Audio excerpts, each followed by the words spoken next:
The governor of Meru has, despite previous impeachment processes and warnings from the Senate, persistent in discreditable acts and singularly and collectively amount to 1, gross violation of the Constitution, 2, gross violation of the various national and county laws, and 3,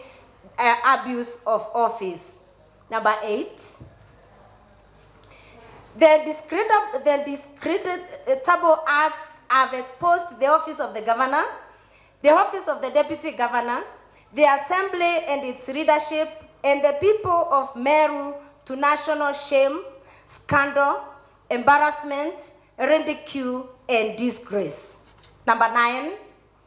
public petitions have been presented to the County Assembly, including petition number 5 of 2023,